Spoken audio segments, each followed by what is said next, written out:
Chris Chapman, Ryan the Hockey Guy Wallace here, LV Sports Network. Again, lost for words. I mean, I don't even know what that sound was that I just made, but lost for words again. Look, this game tonight, Vegas Golden Knights destroyed the San Jose Sharks 7-0. This game was over basically 4 minutes into the game. I mean, I don't know if it was over 4 minutes into the game, but it certainly was. When Vegas picked up 3 goals in 91 seconds, blew the roof off this place, and it was 4-0 before the 10-minute mark of the first period, I'd say that was definitely the end of this game. San Jose, I don't know what happened. I mean, this is a team that put up 8 goals in a game against the Anaheim Ducks in the first round, and you would think that if anybody knew how to come out and if anybody knew how to kind of quiet the crowd a little bit, because they did that in Anaheim, it would be San Jose, but they were on the receiving end of a butt whooping. Yeah, some of the players had talked about the atmosphere in this building, the crowd, how they fed off of it. You know, we talked about the layoff of the team. It was, an 8-9 day layoff for the team, but it was a 13-day layoff between games in this building, and the fans certainly acted like they were hungry for hockey tonight. I forgot what it's like in here, and I don't know if they turned the music up. I don't know if the bass was louder. I don't know what was going on in this building, but it beat the crap out of me, I'll tell you that. The goal horn was crazy.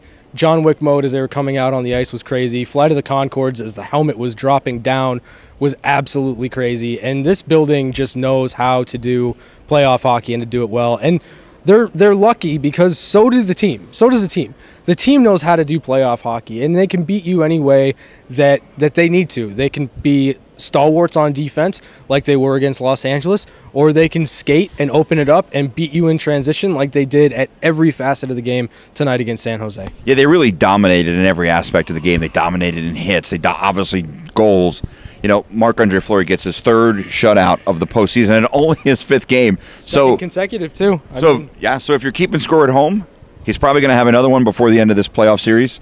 Obviously focus now on Game 2. There was an incident involving Evander Kane. I don't think he'll get suspended, but the precedent is there. Mm-hmm. What were your thoughts on the hit, and what do you think the NHL is going to do? I think they'll look at it. I mean, obviously, it was a cross-check to the head. After the whistle. After the whistle. It was a scrum. I mean, Pavelski kind of came unhinged a little bit, took a penalty in the offensive zone, killed the penalty off, comes back right on the ice, gets another penalty. Evander Kane and Belmar come together. Kane, his comments on it were pretty interesting. And being in the locker room with him was funny because you could tell that he was very coached on what it was he was going to say. He had about 15 minutes, 25 minutes or so, seeing as he served his game misconduct, to figure out exactly what he was going to say to the media. And he was good. I mean, he said, I'm not a dirty player. I don't have precedent for this. And basically, I tried to hit his shoulder. I got his shoulder once. He dropped his shoulder, and that's when I cross-checked him in the head. You still cross-checked him in the head. I do expect the league to look at this. I don't know if it's as egregious as the cross-check to the head of Eric Stahl, mainly because Eric Stahl's gigantic. But I wouldn't be surprised if he gets suspended for a game. I mean, we've seen a couple of suspensions so far in the playoffs, and this definitely merits a second look. And I think the key to that is it was 5-0 at the time. Golden Knights scored a goal on the Pavelski penalty, and then James Neal really with an emphatic exclamation point to beat Aaron Dell for the 7th and final goal of the night. So 2 goals on those penalties for the Golden Knights. They responded in a way that you would want to see them respond. Yeah, I mean, the James Neal goal was really, that was like one of the 1 goals that was on the goalie. I mean, Aaron Dell's got to play that a little bit more aggressively.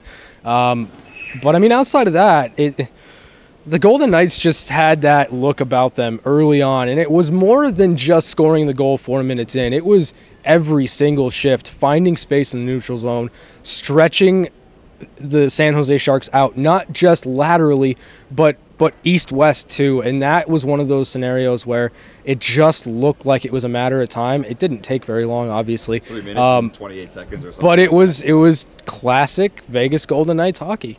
Yeah, just fast. They took advantage of mistakes by the opposing team. They were just quicker to the puck, and they were rewarded with a 7-0 victory. Game 2, Saturday. I believe it's 5 p.m. 5 p.m. start time. Which is good because it'll be prime time for all you suckers on the East Coast. Don't say suckers, but I do think that it's a William Karlsson hat trick, right? You know what? I will don the purple velour jacket on Saturday afternoon because the 2 times I have worn it, it's been big occasion. I'm gonna hold you to that. I'm gonna tweet pictures. If you're not wearing it, you're gonna get the shame treatment in the penalty box. I'm just telling you that right now. I'm gonna rock it. I don't want to go to kangaroo court. Chris Chapman, Ryan the Hockey Guy Wallace. We will talk to you on Saturday. Once again, your final score from T-Mobile Arena: Golden Knights defeat the San Jose Sharks by a score of 7-0 to take a 1-0 series lead here in the second round of the Western Conference Stanley Cup playoffs.